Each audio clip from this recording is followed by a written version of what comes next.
Hi and welcome to Math Foundations 20, Section 5.5, Z-Scores, Example 3. So in this question, we're looking at a new MP3 player from Sony. The mean life of the MP3 player is 32.4 months with a standard deviation of 6.3 months. And we're assuming that the lifespan of this MP3 player is normally distributed.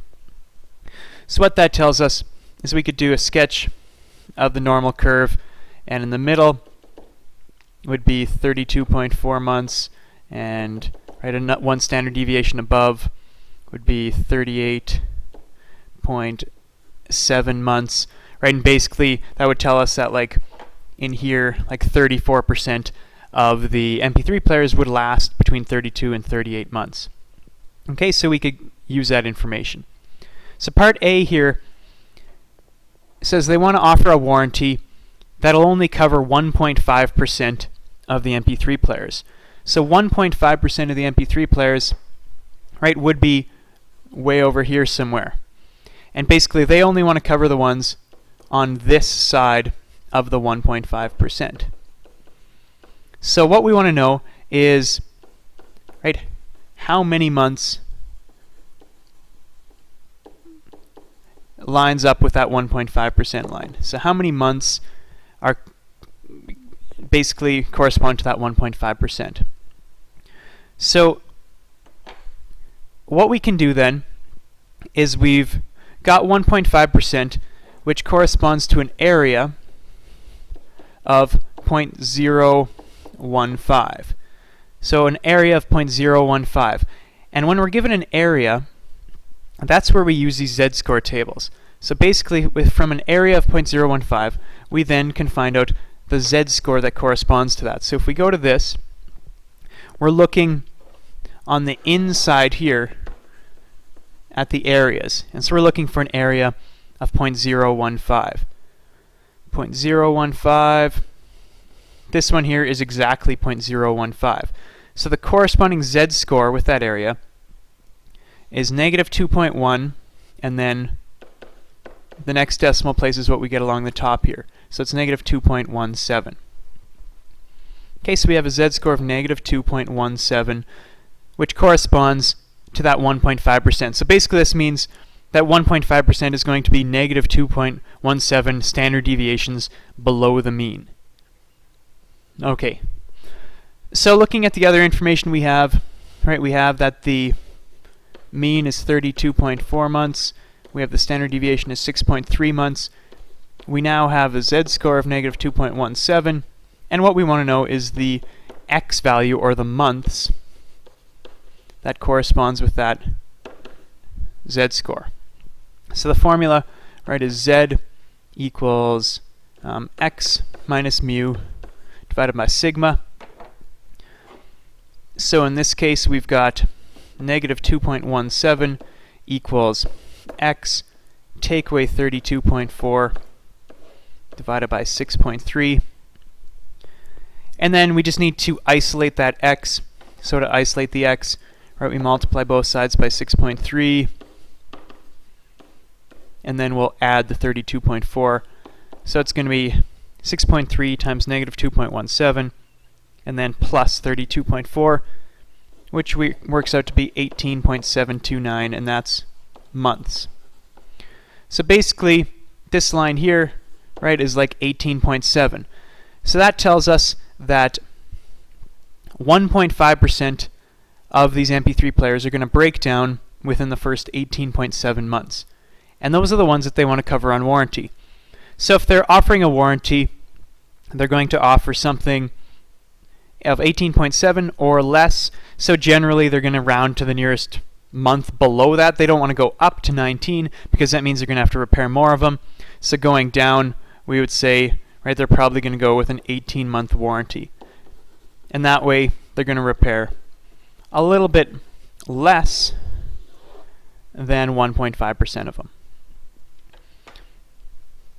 Okay, so just summarizing that, we had that this information was normally distributed, so we could make a kind of a sketch like this here, and then we're looking at, okay, 1.5% lines up there. We want to know what's the corresponding month with that line, So we get an area of 0.015, which is just the 1.5% converted to a decimal.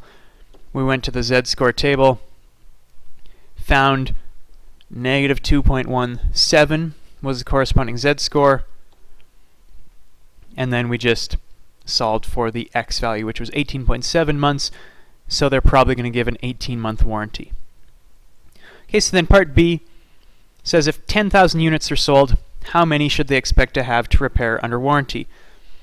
So basically, they're going to fix 1.5% of them, so it's just going to be 1.5% of 10,000, so 10,000 times 0.015, which works out to be 150 units, or 150 MP3 players. So that's a real simple one.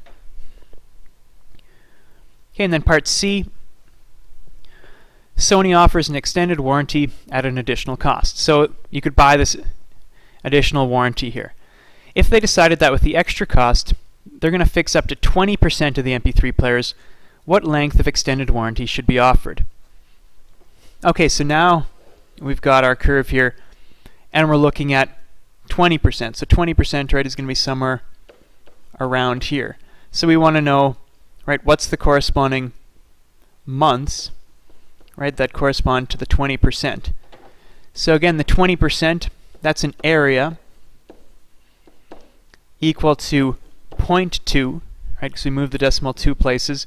So then we can go here and find the corresponding z-score that has an area of 0.2. So looking through this, we're looking for 0.2 on the inside. Okay, so down here, I've got 0.2005 and 0.1977. So it's going to be part way between those two. So those values are negative 0.85, right? So negative 0.85 is a z-score, and negative 0.84. So we've got that it's between z equals negative 0.85 and z equals negative 0.84. So a couple ways we could do it. We could go halfway between them, or if we look at this here, right, we can see that it's actually a lot closer to the negative 0.84 because it's 0.20 or negative, 0.2005 and 0.1977. So it's going to be closer to the negative 0.84, so maybe we go negative 0.842. But we want to go partially between them because it's not exact for either of them. So we're going to use a z-score of negative 0.842, right? And that was because negative 0.84 is closer to an area equal to 0.20. Okay, so then we do the rest of this question just like we did part A. So that's our z-score, right? So it's z equals x minus mu divided by sigma. So the z, we're using 0.842. That equals x, which is what we're looking for, minus 32.4 was our mean, and 6.3 was our standard deviation. And then we just isolate the x there, so again we multiply both sides by 6.3, add the 32.4. So in this case, we get 27.095 months. So if you buy this extended warranty, they want to fix 20% of them, they can cover you up to 27.095 months, which in practicality, right, they're going to cover you for probably 27 months. Right, so that's over 2 years of warranty they could offer if they only want to fix 20% of the MP3 players.